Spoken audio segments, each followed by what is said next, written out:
Today, we're diving into one of the most incredible processes on Earth, human pregnancy. We're going to trace the entire story, right from a microscopic race against the clock, all the way to the creation of a brand new life. So, how does life actually begin? It's a question that has fascinated us forever, right?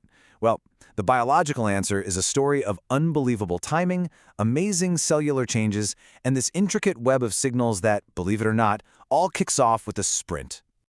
Our story kicks off with something that happens astonishingly fast. The race to fertilization. Yeah, this isn't a marathon, it's an all-out sprint that can be over and done with in just 1 hour.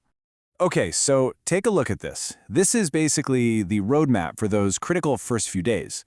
The whole adventure starts over here in the ovary with ovulation. That's when an egg or an ovum gets released into the fallopian tube. And that spot right there, that's the starting line. Right, so the huge event we're zeroing in on is fertilization. This is that one critical moment of fusion, where two completely separate cells, one from the mother, one from the father, unite to create a totally new, single-celled organism. So how does this crazy race actually play out? Well, first, the ovum is released. Then, the sperm take this remarkable journey, swimming all the way up into the fallopian tubes in as little as 60 minutes. It's incredible. Finally, just one single sperm uses these powerful enzymes in its tip to break through and penetrate the ovum. It's an absolutely amazing biological feat. And get this, in that exact split second of fusion, something fundamental about this new individual is decided: their biological sex. See, the ovum always brings an X chromosome to the party. If the sperm that makes it also carries an X, the result is XX, a female. But if it's carrying a Y, the result is XY, a male. It's all decided right then and there. But fertilization is just the starting pistol. Now, this brand new single cell starts a whole new voyage, traveling down the fallopian tube while going through some incredible changes, all while looking for a place to call home. So right after fertilization, we have what's called a zygote.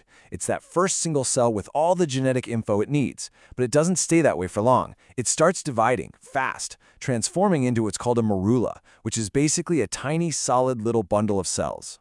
After the morula stage, it develops into something even more complex, the blastocyst. You can see it has an outer layer, but look at this very important inner cell mass. That inner part is what will eventually grow into the fetus itself. This whole structure is now locked and loaded for the most critical step yet. And you know, the timing here is just mind-bogglingly precise. That first cell division, it happens around 30 hours in. Within just 3 to 4 days, you've got a morula. By day 5, it's a blastocyst. And then, right around day 6, it finally reaches the uterus, and the all-important process of implantation begins. Okay, so once it's implanted, the next mission is to build a life support system. And this is where the placenta comes in. Honestly, you can think of it as mission control for the next 9 months. You know, the placenta is a temporary organ which, when you stop and think about it, is just amazing. It's built from scratch for one job: to be the vital link between mother and fetus. And while it starts developing really early, it's not fully up and running until about 8 weeks into the pregnancy. And its job description? It's huge. Think of it as a power plant, a grocery store, and a security guard all rolled into one.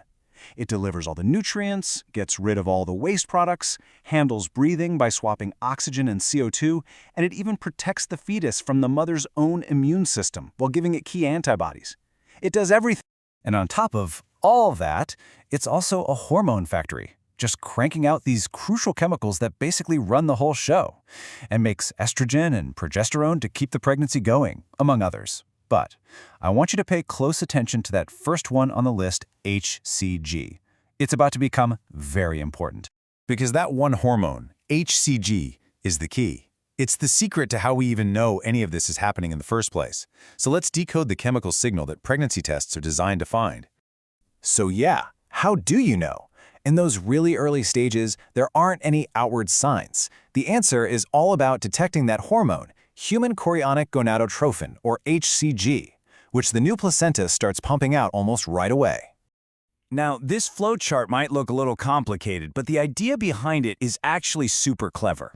This shows how the original lab test worked, and it's all based on a principle called agglutination, which is just a fancy word for clumping.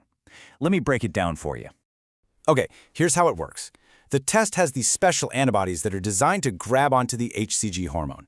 So if HCG is in the urine, it gets snagged by all these antibodies. That means later, when a second chemical is added, there are no free antibodies left to react with it, so no clumping happens. So no clumping means it's positive. On the flip side, if there's no HCG, those antibodies are totally free. They grab onto that second substance, and you get a whole lot of clumping. So clumping means it's negative. A little counterintuitive, right? But it's brilliant chemistry. And what's amazing is that all of that complex lab science has been shrunk down and packed into the simple at-home tests we have today. They use the exact same idea, antibodies binding to HCG, but instead of looking for clumping, the reaction makes a dye show up, creating that familiar colored line. It's the same science, just in a way easier package. All right, let's fast forward. We're moving to the final chapter of this incredible biological story, the moment of birth, and the amazing system that's designed to nourish a newborn. So, after about 40 weeks, the entire journey inside the womb ends in what's officially known as parturition, or, birth. The whole process is kicked off by a flood of hormones, especially oxytocin, which is the one that triggers the powerful uterine contractions needed to deliver the baby. But the body's support system doesn't just clock out after delivery. Check this out. The milk ejection reflex is a perfect example. The baby's suckling sends a signal straight to the brain's hypothalamus. The hypothalamus then tells the pituitary gland to release two key hormones: prolactin, which says make milk, and oxytocin, which says release the milk. It is a perfect, self-sustaining feedback loop. And I'll leave you with one last bit of biological magic. Did you know that this whole lactation process has another powerful effect? The high levels of prolactin that are needed to make milk can actually press pause on the normal menstrual cycle for about 24 to 30 weeks. It's the body's brilliant, natural way of making sure all its resources are focused on the newborn. From a single cell to a complex feedback loop.